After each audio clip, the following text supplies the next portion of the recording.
চোখ বন্ধ করে সূরা কাউসার পাঠ করে বুকে ফু দিলেই কাজ শুরু হয়ে যাবে। আমি আবার বলছি, চোখ বন্ধ করে সূরা কাউসার পাঠ করে বুকে ফু দিলেই সাথে সাথে কাজ শুরু হয়ে যাবে। প্রিয় ভাই বোনেরা, আমলটির ফলাফল দেখে আপনি একেবারে আনন্দে আত্মহারা হয়ে যাবেন। বারবার এই সূরা কাউসার পাঠ করে আপনি ফু দিতে থাকবেন।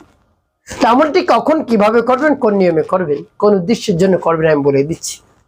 বিস্তারিত জানার জন্য, আমলটি শিখে রাখার জন্য ভিডিওটি না টেনে ধৈর্য এবং মনোযোগ সহকারে শেষ পর্যন্ত দেখতে থাকুন, তাহলে সঠিক নিয়মে আমলটি করতে পারবেন। আর যদি টেনে টেনে কেটে কেটে দেখেন, অনেক জায়গা বাদ পড়ে যাবে, সঠিক নিয়মে আপনি আমলটি করতে পারবেন না। প্রিয় ভাই বোনেরা, চলুন কিভাবে আমলটি করতে হয় জেনে নেওয়া যাক। আমলের শুরুতে উত্তম রূপে পবিত্রতা অর্জন করবেন। এরপরে উত্তম রূপে পবিত্রতা অর্জন করে পবিত্র স্থানে বসে জীবনের গুনার কথা স্মরণ করে ক্ষমা প্রার্থনা করবেন। আস্তাগফিরুল্লাহ আস্তাগফিরুল্লাহ আস্তাগফিরুল্লাহ, বা পূর্ণ ইস্তিগফারটি পাঠ করতে পারেন। আস্তাগফিরুল্লাহ রাব্বি মিন কুল্লি যামবিন ওয়া আতুবু ইলাইহি লা হাওলা ওয়া লা কুওয়াতা ইল্লা বিল্লাহিল আলিয়্যিল আযীম।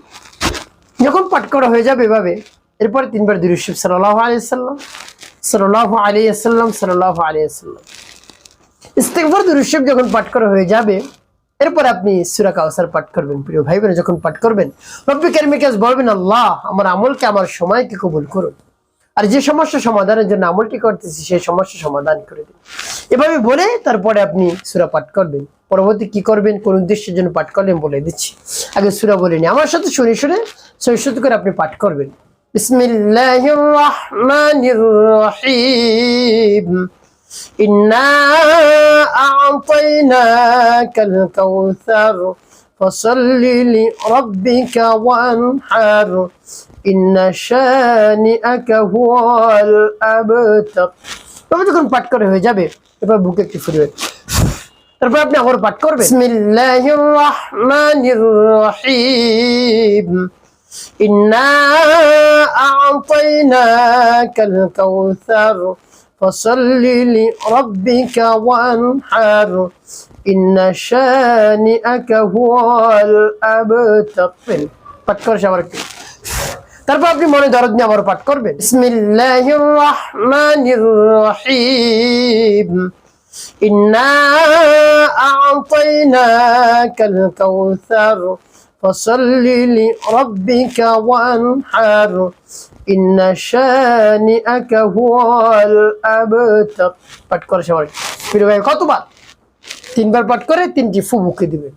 শেষে নবীজি সাল্লাল্লাহু আলাইহি ওয়াসাল্লাম মুহাব্বত নিয়ে, ভালোবাসা নিয়ে আপনি ঘুরে ঘুরে পাঁচবার দূরে দিবেন পাঠ করবেন। আল্লাহুম্মা সাল্লি আলা মুহাম্মাদ ওয়া আলা আলি মুহাম্মাদ কামা সাল্লাইতা আলা ইব্রাহিম ওয়া আলা আলি ইব্রাহিম ইন্নাকা হামিদুম মাজিদ। আল্লাহুম্মা বারিক আলা মুহাম্মাদ ওয়া আলা আলি মুহাম্মাদ কামা বারাকতা আলা ইব্রাহিম ওয়া আলা আলি ইব্রাহিম ইন্নাকা হামিদুম মাজিদ। আল্লাহুম্মা সাল্লি আলা মুহাম্মাদ ওয়া আলা আলি মুহাম্মাদ কামা সাল্লাইতা আলা ইব্রাহিম ওয়া আলা আলি ইব্রাহিম ইন্নাকা হামিদুম মাজিদ। আল্লাহুম্মা বারিক আলা মুহাম্মাদ ওয়া আলা আলি মুহাম্মাদ কামা বারাকতা আলা ইব্রাহিম ওয়া আলা আলি ইব্রাহিম ইন্নাকা হামিদুম মাজিদ। আল্লাহুম্মা সাল্লি আলা মুহাম্মাদ ওয়া আলা আলি মুহাম্মাদ কামা সাল্লাইতা আলা ইব্রাহিম ওয়া আলা আলি ইব্রাহিম ইন্নাকা হামিদুম মাজিদ। আল্লাহুম্মা বারিক আলা মুহাম্মাদ ওয়া আলা আলি মুহাম্মাদ কামা বারাকতা আলা ইব্রাহিম ওয়া আলা আলি ইব্রাহিম ইন্নাকা হামিদুম মাজিদ। আল্লাহুম্মা সাল্লি আলা মুহাম্মাদ ওয়া আলা আলি মুহাম্মাদ কামা সাল্লাইতা আলা ইব্রাহিম ওয়া আলা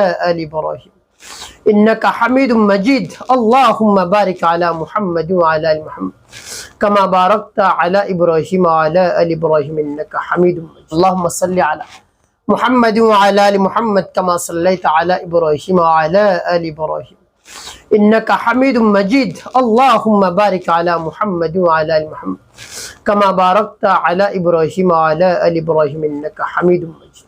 এবং যখন পাঠ করা হয়ে যাবে, দুইটি ফু দেবেন। প্রিয় ভাই, আমলটি করার শেষ কোন উদ্দেশ্যের জন্য আমল করলেন।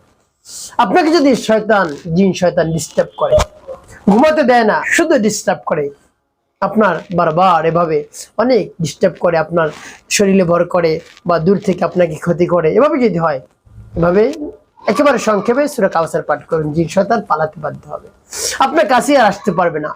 অন্য আরো নিয়ম রয়েছে জিন শয়তান তাড়ানো। তবে সূরা কাউসার পাঠ করে যে শরীর ফু দিতে পারে নিয়ত করে, সাথে সাথে দূর হয়ে পালাবে ইনশাআল্লাহ। একটি কাজ আপনাকে করতে হবে, পাঁচ ওয়াক্ত নামাজ আদায় করতে হবে, মানুষের কল্যাণে খেদমতে কাজ করবেন। অবশ্যই আপনার জীবন সুখময় হবে, শান্তিপূর্ণ হবে ইনশাআল্লাহ।